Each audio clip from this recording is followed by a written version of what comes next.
大家好，我係2A 班嘅胡淼。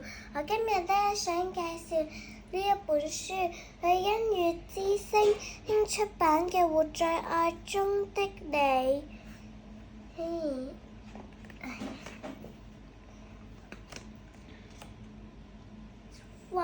偉明向太太求婚嘅時候齋揀咗3個字，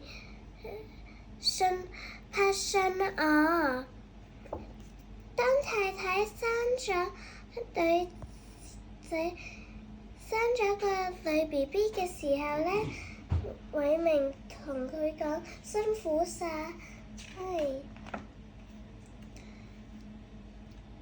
一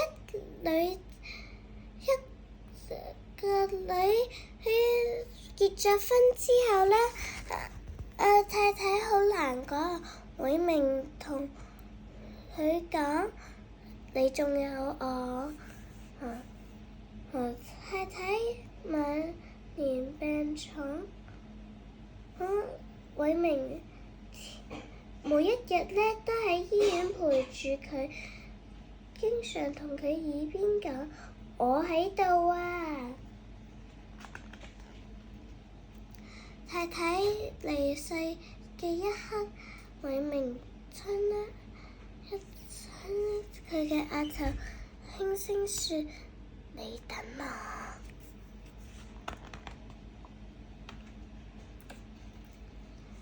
有一個人去到花店，佢想訂一束花，叫人送一束花俾6號下嘅母親。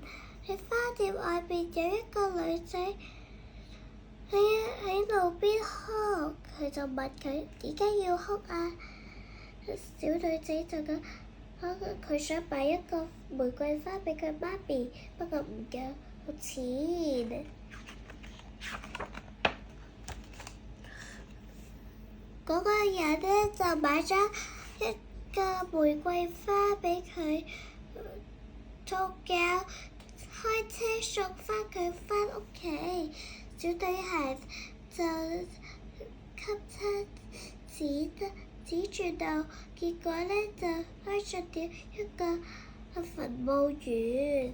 小女孩喺去世唔係太耐嘅母親墳墓嘅前掛咗個玫瑰花，嗰個人好感動。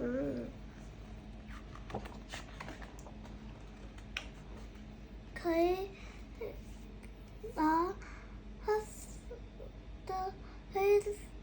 立即返到去花店訂咗母親嘅花，開咗5小時車，親手俾咗花送了到母親，陪佢開生日會。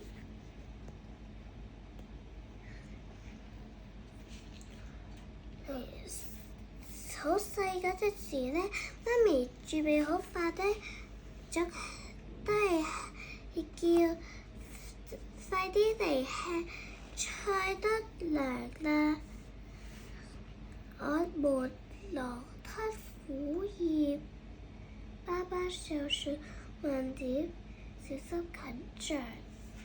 一出門返學嗰陣時，媽咪就又叫快啲啦，校車已經到啦。然後跟得住又講慢啲，過馬路不要急。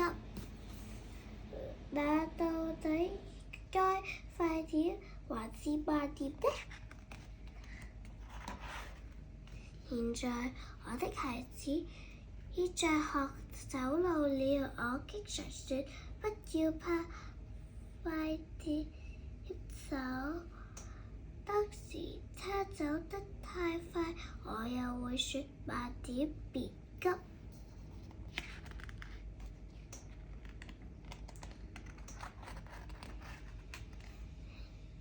我讀小學嗰陣時好努力，不過係成績都係一般。有一日，爸爸帶去公園，睇到一排高嘅白楊樹，同埋睇到一排矮嘅銀杏樹。公樹佢嘅短啲圓架，佢哋係同時種出嚟嘅。不過白楊樹長得比較快，銀杏樹長得比較慢。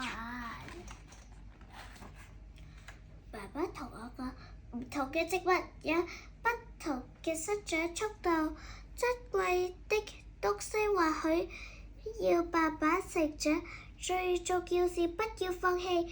我知道他是鼓勵我，所以我努力學習。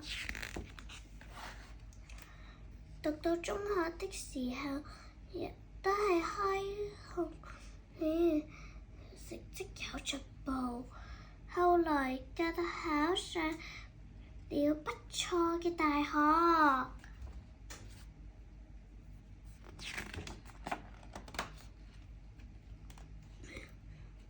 有一個貌美如花，不過脾氣暴躁嘅女仔，就結從一個好溫柔嘅男仔。妻子係家嘅老大，大小事情都是他了算。有一天，妻子一反常態同丈夫拿起驕傲，她問老公：你既然是不愛我不呢？老公想她不回答，當然愛。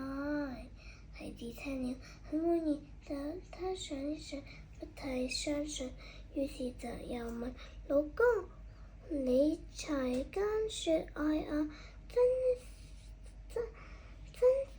是真心的，還是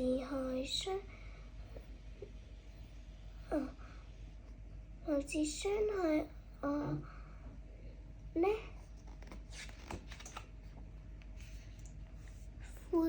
老公吞吞吐吐地說：都不是，我是害怕你傷害我。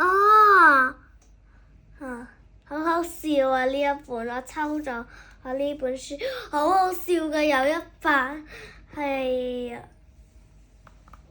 喺呢度啊！最搞笑就係等等啦，個老公又驚咗啊！今日我推介呢本書俾人，多謝晒大家。